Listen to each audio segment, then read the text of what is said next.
तो हम बात करते हैं लघुत्तरीय प्रश्न की, जिसमें हमारा फर्स्ट प्रश्न है अपसारी, समांतर और अभिसारी किरणपुंज से आप क्या समझते हैं। तो अपसारी किरणपुंज क्या होता है, यानी कि वैसा किरणपुंज जिसमें प्रकाश किरणें एक बिंदु से निकल कर क्या होती है, फैलती चली जाती है। तो हम लोग इसका पिक्चर देखेंगे, यानी अपसारी किरण पुंज, यानी अपसारी किरण पुंज क्या होता है, जिसमें प्रकाश किरणें एक बिंदु से निकल कर क्या होती है, फैलती चली जाती है। उसे क्या कहते हैं, उसे कहते हैं अपसारी किरण पुंज। अब हम आगे बात कर लेते हैं, यानी कि समांतर किरण पुंज, यानी कि समांतर किरण पुंज क्या होता है। ठीक है, अब हम बात करें किसकी, समांतर किरण पुंज। यानी समांतर किरण पुंज क्या होता है, जिसमें प्रकाश किरणों की बीच की दूरी क्या होती है, समान। जैसे मान लेते हैं ये प्रकाश की किरणें हैं, इसमें क्या हो जाएगी, इसके बीच की दूरी समान हो जाएगी, यहाँ से यहाँ तक, यहाँ से यहाँ तक, यहाँ से यहाँ तक, यहाँ से यहाँ अगर 2 मीटर है तो ये भी 2 मीटर होनी चाहिए, ये भी क्या होना चाहिए, 2 मीटर होनी चाहिए, ये भी क्या होना चाहिए, 2 मीटर होनी चाहिए। तो इसे क्या कहते हैं, समांतर किरण पुंज कहते हैं। आगे हम बात कर लेते हैं अभिसारी किरण पुंज की। अभिसारी किरण पुंज की, अभिसारी किरण पुंज क्या होता है, जिसमें प्रकाश किरणें एक बिंदु पे आके मिलती है।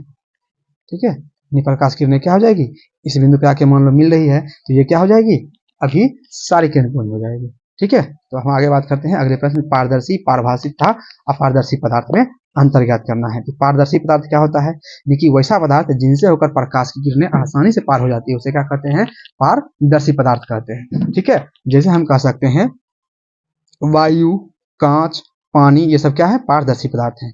पारभासी पदार्थ क्या होता है, वैसे पदार्थ जिनसे प्रकाश की किरणें का कुछ भाग ही क्या होता है, आर पार हो पाता है, उसे क्या कहते हैं, पारभासी पदार्थ कहते हैं। जैसे हम कह सकते हैं, यानी कि दूध, घिसा हुआ कांच, तेल लगा हुआ कागज। ठीक है, ये क्या होते हैं, पारभासी पदार्थ में आते हैं। अपारदर्शी पदार्थ ये क्या होता है, वैसे पदार्थ जिनसे होकर प्रकाश की किरणें का कोई भी भाग क्या हो, आर पार नहीं हो पाता, उसे क्या कहते हैं, अपारदर्शी पदार्थ कहते हैं। जैसे हम बात करेंगे टेबुल, कुर्सी, मेज इत्यादि की। ठीक, अब हम आगे बात करते हैं प्रकाश के परावर्तन के नियमों को लिखें। तो प्रकाश के परावर्तन का नियम क्या होता है, प्रकाश की किरणें जिन नियमों का पालन करते हुए उसी माध्यम में वापस लौट जाती है, उसे क्या कहते हैं, प्रकाश के परावर्तन का नियम कहते हैं। चलिए इसको हम क्या करते हैं, पिक्चर से थोड़ा सा समझते हैं। ठीक है, तो मान लेते हैं ये कोई क्या है, एक परावर्तक सतह है, जिसपे कोई प्रकाश किरणें क्या होती है, आपतित होती है और टकराकर उसी माध्यम में क्या हो जाती है, लौट जाती है। ये क्या होती है, आपतित किरण, ये क्या होती है, परावर्तित किरण। ठीक है, इसको बोलते हैं इंसिडेंस रे, इसको बोलते हैं रिफ्लेक्टिव रे। ठीक है, ठीक है, तो यहां मान लेते हैं इस बिंदु पे जहां पे क्या होती है, प्रकाश किरणें टकराती है जिस बिंदु पे, उसको बोलते हैं आपतन बिंदु, उसको बोलते हैं आपतन बिंदु। और ये क्या होता है, ओ। ठीक है, तो यहाँ पर हम मान लेते हैं इस बिंदु को क्या करते हैं, एक अभिलंब खींच देते हैं। ठीक है, क्या करते हैं, अभिलंब खींच देते हैं। ठीक है, तो प्रकाश के परावर्तन का क्या नियम होता है, देखिए आपतित किरण, परावर्तित किरण और आपतन बिंदु पर खींचा गया अभिलंब क्या होता है, तीनों एक ही तल में होता है। ये क्या है, प्रकाश के परावर्तन का फर्स्ट नियम। दूसरा नियम क्या होता है, यानी कि आपतन कोण और परावर्तन कोण क्या होते हैं, आपस में बराबर होते हैं। ये क्या होता है, परावर्तन का दूसरा नियम। तो ये हम लोग पीछे पढ़ चुके हैं। ठीक है, आप लोग पीछे जाके इसको क्या कर लेंगे, देख लेंगे। ठीक है, तो आगे हम बात करते हैं अगले प्रश्न की। अगला प्रश्न है वास्तविक और आभासी प्रतिबिंब में क्या अंतर है। तो वास्तविक प्रतिबिंब और आभासी प्रतिबिंब में क्या अंतर है, तो मैंने इसका क्या परिभाषा लिखाया हुआ है, फिर भी मैं क्या करता हूँ बता देता हूँ कि वास्तविक प्रतिबिंब क्या होता है, यानी कि जब कोई बिंदु स्रोत से या किसी वस्तु से आती प्रकाश की किरणें दर्पण से परावर्तन के बाद, ठीक है, दर्पण से परावर्तन के बाद जिस बिंदु पर वास्तव में मिलती है उसे वास्तविक प्रतिबिंब कहते हैं। और वही घटना जब क्या होती है, आभासी रूप से मिलती है तो उसे क्या कहते हैं, आभासी प्रतिबिंब कहते हैं। वास्तविक प्रतिबिंब क्या कर सकते हैं, पर्दा पर प्राप्त कर सकते हैं, और आभासी प्रतिबिंब को क्या कर सकते हैं, पर्दा पर प्राप्त नहीं कर सकते हैं। वास्तविक प्रतिबिंब क्या होता है, उल्टा होता है, और आभासी प्रतिबिंब क्या होता है, सीधा होता है। आगे हम बात करते हैं प्रश्न नंबर 5 की। समतल दर्पण द्वारा बने प्रतिबिंब के किन्हीं 3 विशेषताओं का उल्लेख करना है, यानी समतल दर्पण द्वारा बने प्रतिबिंब के किन्हीं 3 विशेषताओं को लिखना है। यानी कि जो प्रतिबिंब होता है वो दर्पण के पीछे बनता है, और प्रतिबिंब उतना ही पीछे बनता है जितना वस्तु आगे हो।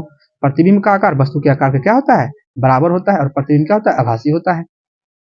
छठा हम बात करेंगे अवतल तथा उत्तल दर्पण में अंतर स्पष्ट करना है। तो अवतल दर्पण किसे कहते हैं, वैसा गोले दर्पण जिसका यानी कि बाहरी पृष्ठ क्या किया गया हो, पॉलिश किया गया, उसे क्या कहते हैं, अवतल दर्पण कहते हैं। वैसा गोले दर्पण जिसका भीतरी पृष्ठ पॉलिश किया गया हो, उसे क्या कहते हैं, उत्तल दर्पण कहते हैं। अवतल दर्पण में यानी कि 5 स्थिति में वास्तविक प्रतिबिंब तथा एक स्थिति में आभासी प्रतिबिंब बनता है। उत्तल दर्पण में क्या होता है, यानी कि सभी स्थिति में आभासी प्रतिबिंब बनता है एवं सीधा प्रतिबिंब बनता है। अवतल दर्पण की फोकस दूरी ऋणात्मक तथा उत्तल दर्पण की फोकस दूरी धनात्मक होती है। आगे हम बात करते हैं 7, यानी गोलीय दर्पण की वक्रता त्रिज्या से आपका क्या तात्पर्य है। तो कि गोलीय दर्पण जिस खोखले गोले से काटकर बनाया गया होता है उस खोखले गोले की त्रिज्या को ही क्या कहते हैं, वक्रता त्रिज्या कहते हैं। या ऐसे भी कह सकते हैं ध्रुव और वक्रता केंद्र के बीच की दूरी को क्या कहते हैं, वक्रता त्रिज्या कहते हैं। प्रश्न नंबर 8 पे आते हैं। एक चित्र द्वारा किसी अवतल दर्पण के ध्रुव, फोकस, वक्रता केंद्र और मुख्य अक्ष को दर्शाना है। तो हम क्या करते हैं, एक पिक्चर से समझते हैं।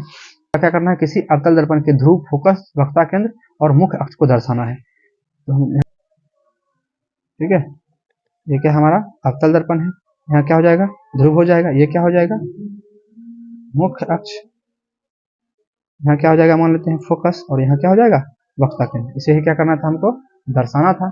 ठीक है, अब हम बात करते हैं अगले प्रश्न की, यानी कि प्रश्न नंबर 9। उत्तल दर्पण का उपयोग वाहनों के साइड मिरर या पीछे देखने के आईने के रूप में क्यों किया जाता है। तो उत्तल दर्पण का जो उपयोग होता है वाहनों के साइड मिरर में इसलिए किया जाता है क्योंकि उत्तल दर्पण का दृष्टि क्षेत्र क्या होता है, बहुत ही बड़ा होता है, जिस कारण से इसका उपयोग यानी कि पीछे देखने के लिए किया जाता है। ठीक है, गाड़ी में यानी कि साइड मिरर के रूप में किया जाता है। और ये वस्तु का क्या होता है, हमेशा छोटा प्रतिबिंब बनाता है, और वस्तु जितनी दूरी पर होती है प्रतिबिंब भी उतनी दूरी पर हमें क्या होता है, प्रतीत होता है। अवतल दर्पण में प्रमाणित करना है, प्रमाणित करें कि F बराबर R/2। हम इसे क्या किए हैं, प्रमाणित कर चुके हैं, आप जाके पीछे वीडियो देख सकते हैं। ठीक है, तो गोलीय दर्पण के लिए दर्पण सूत्र को लिखकर समझाना है। तो गोलीय दर्पण के लिए क्या करना है, दर्पण सूत्र लिखना है। तो दर्पण सूत्र क्या होता है, इनकी गोलीय दर्पण में वस्तु दूरी u, प्रतिबिंब दूरी v तथा फोकस दूरी f के बीच के संबंध को एक सूत्र से बताया जाता है, जिसे ही क्या कहते हैं, दर्पण सूत्र कहते हैं।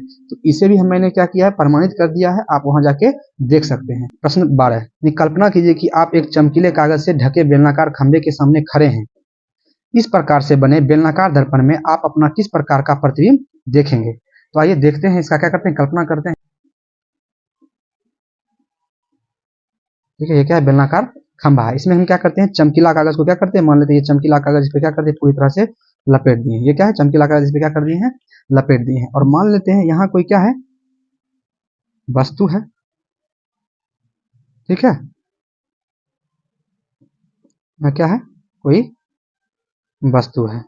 ठीक है, अब इस खंभे पर जो हम चमकीला कागज लपेटे हैं, तो यहाँ पर क्या होगा, ये खंभा क्या होगा, दर्पण की भांति कार्य करेगा।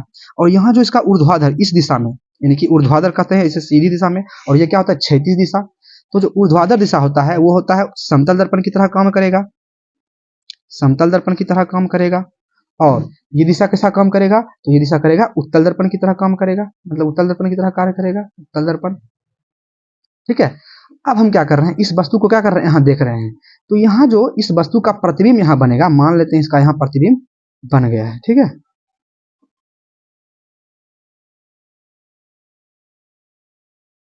इस वस्तु का प्रतिबिंब बना है, वो प्रतिबिंब कैसा होगा। तो इस वस्तु का जो प्रतिबिंब बनेगा, ये दोनों प्रतिबिंब यानी कि वस्तु u बराबर v, यानी कि वस्तु की दूरी और प्रतिबिंब की दूरी तो बराबर होगी, और वस्तु की जो ऊंचाई होगी, वस्तु की जो ऊंचाई होगा ho, और इसका जो होगा hi, इन दोनों ऊंचाई क्या हो जाएगी, बराबर हो जाएगी। ठीक है, लेकिन जो वस्तु की चौड़ाई होगी और ये जो प्रतिबिंब की चौड़ाई होगी, ये थोड़ा सा क्या होगा, प्रतिबिंब की चौड़ाई कम होगा। ठीक है, तो ये जो वस्तु है, इसको कैसा दिखाई देगा, इसको जो इसका प्रतिबिंब दिखाई देगा कैसा, यानी कि पतला दिखाई देगा। यहाँ तक बात आपको समझ में आ गया होगा। ठीक है।